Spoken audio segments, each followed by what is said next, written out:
हिंगोली जिल्ह्यात सोयाबीन उत्पादक शेतकऱ्यांची मोठी व्यथा आहे. कारण खाजगी बाजारपेठेमध्ये शेतकऱ्यांना म्हणावा तसा भाव मिळत नसल्याने शेतकऱ्यांनी जे आहे ते शासकीय हमीभाव केंद्रांकडे सोयाबीन विक्रीचा कल वाढलेला आहे. हिंगोली जिल्ह्यामध्ये एकूण 15 NCCF हमीभाव केंद्र आहेत. मात्र या सर्व ठिकाणी जे आहे ते बारदाना शिल्लक नसल्यामुळे शेतकऱ्यांना मोठा त्रास सहन करावा लागत आहे. आपण बघू शकता या ठिकाणी या शासकीय हमीभाव केंद्र आहे आणि या ठिकाणी वाहनांच्या लांबच लांब लागलेल्या आहेत. आता रात्रीची वेळ आहे, त्याचबरोबर थंडी सुद्धा पडलेली आहे. मात्र शेतकऱ्यांना याचा मोठा फटका सहन करावा. शेतकऱ्यांना आपला माल सुरक्षित ठेवण्यासाठी स्वतः राखणदार करावा लागत आहे. शेकोटी पेटवून शेतकऱ्यांना जे आहे ते आपला माल राखण करावा लागत आहे आणि थंडीच्या दिवसामध्ये शेतकऱ्यांना अशी आलापेष्टा सोसावी लागत आहे आणि याचा परिणाम जो आहे ते शेतकऱ्यांना सोसावा लागत आहे. बारदाना कधी उपलब्ध होणार याचा पत्ता ना पणन अधिकाऱ्यांना आहे, ना केंद्र चालकांना आहे, ना शेतकऱ्यांना आहे. त्यामुळे शेतकरी संतप्त झालेले आहेत. या संपूर्ण ठिकाणी आपण शेतकऱ्यांशी संवाद साधणार आहोत. आपल्यासोबत शेतकरी आहेत.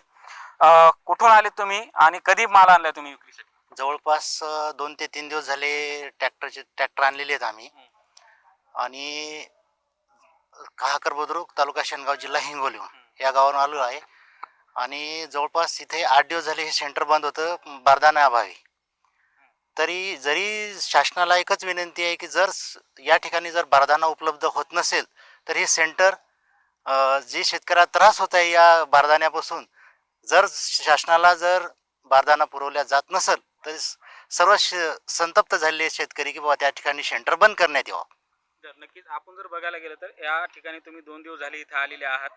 तुमचे वाहनं जे आहेत तुम्ही भाड्याने आणलेले आहेत का तुमच्या घरचे आहेत? नाही, भाड्याने आणलेले आहेत. संपूर्ण भाड्याने आणलेले आहेत. एकंदरीत तुम्ही जर खाजगी बाजारपेठेमध्ये सोयाबीन विकायला गेलं तर त्या ठिकाणी तुम्हाला जो भाव मिळतो त्याचा याचा सारखा तुम्हाला जे त्रासावून तीच हे व्हायला त्याच्यापासूनच असं वाटायला की खाजगी याच्यामध्ये खाजगी भावामध्ये 3900 ते 3700 पासून ते 3900 पर्यंत हे करायले आणि इकडे सरकार याच्यामुळे सगळे शेतकरी त्रास म्हणायचं की खाजगी बाजारपेठेमध्ये 1000 रुपयाने कमी मिळालं तरी चालते, फक्त त्रास होता कामा नये. हो, हेच शेतकऱ्याची मागणी.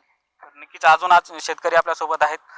दादा कुठून आले तुम्ही? हमीभाव केंद्रावर सोयाबीन विक्रीसाठी आणलेली आहे? लिंबाळा तंडा, तालुका शेनगाव, जिल्हा हिंगोली इथून आलेलो आहे. 2 दिवस झालेले आहेत आम्हाला. आम्ही इथं आलेलो आहेत, पण आमचा काही आणखीन काही नंबर लागलेला नाही. काही इथं काही कोणती सुविधा नाही, जेवणाची नाही की पाण्याची नाही. आम्ही 2 दिवसापासून आलो तर आता शेकोटी करत आहोत आम्ही.